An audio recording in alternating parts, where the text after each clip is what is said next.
Howdy gang, Michelle here, and this is just a quick video tutorial to show you guys, if you're not already familiar with how to do the linen stitch. Now, this is a really great stitch that I love. It works up super quick.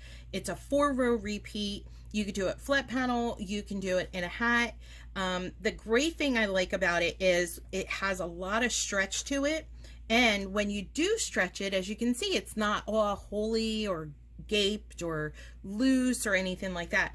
So as you can see, I obviously have one that I'm working up right here. I'm making a sweater vest for a friend of mine, and I'm using Red Heart Roll With It tweed. And even though it says it's a medium, which is a number 4 worsted, it's a tiny bit thicker. It's more of like a 4.5 to a 5, as you can see here.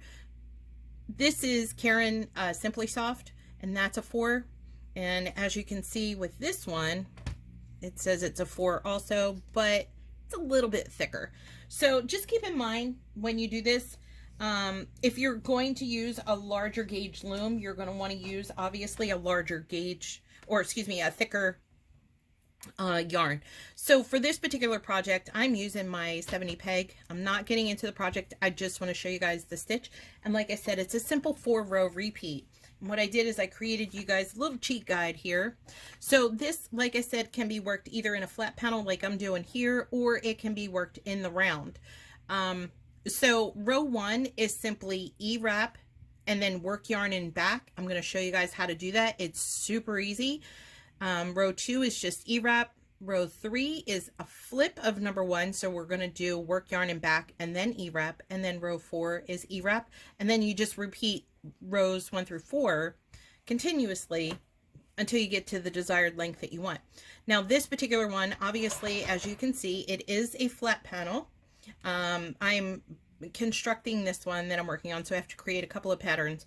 Now when I work flat panels, as many of you know if you've ever seen any of my videos before, I like nice clean edges on the borders. I don't like to do a turn and wrap because it's a little too messy in my opinion. It's really loose.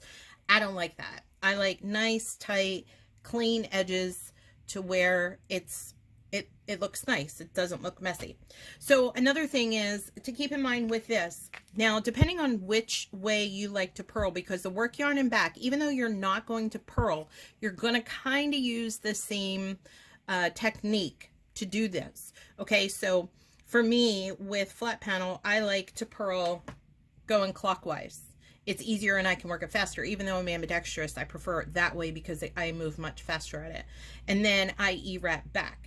Now, if it is in the round, if you're doing it in the round, obviously go whatever direction you like to go that is more comfortable for you to purl in. Okay, so for me, on this particular piece here, I'm doing a seed stitch border, so we're going to skip that and we're going to go right over here to where I started the actual pattern. Okay, so as I said here, I'm on row 1. I'm going to E-wrap and I'm going to work yarn in back. So what I'm going to do is I'm going to move some stuff here so I can bring the camera down a little bit lower, so that way you guys can see exactly what's going on here. All right, so this first one here, I'm going to simply E-wrap. So you bring your working yarn around it and wrap it so it looks like an E. I'm sure many of you are already familiar with that.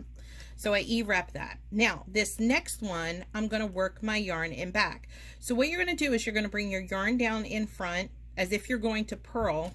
I'm going to switch hands so you guys can see better with it not being in the way.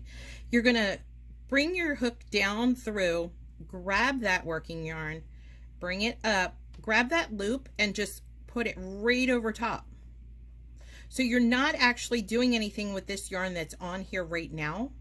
Okay, I'm going to show you guys again. So I'm going to E-wrap this next one. Let me switch hands real quick with that.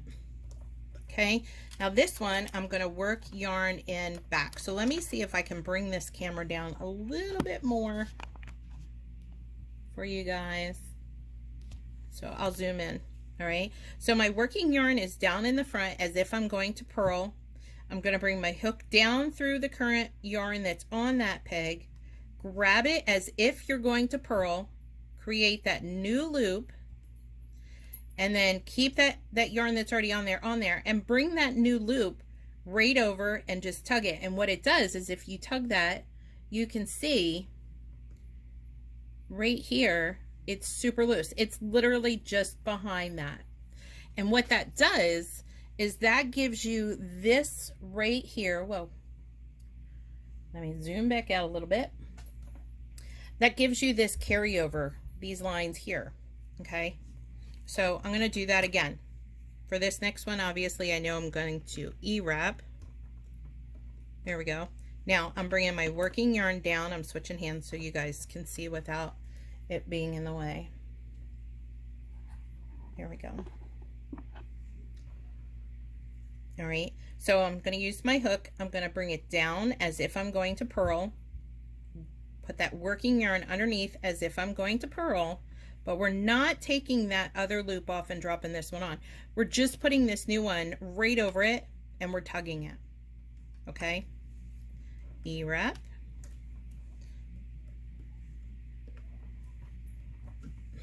And then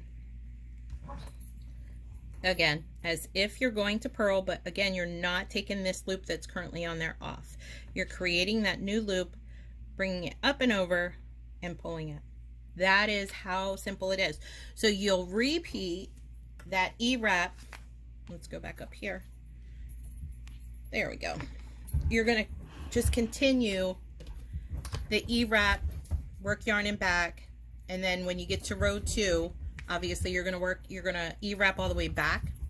Then for row 3, you're going to work yarn and back and then E-wrap, and then row 4 E-wrap, and then you just repeat rows 1 through 4 until you have the desired length. Okay, so I'm going to show you one more time.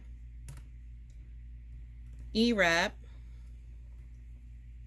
and then next peg, you're going to bring your hook down through, grab that working yarn, create a new loop, and just drop it over that peg, keeping that yarn that's already on there.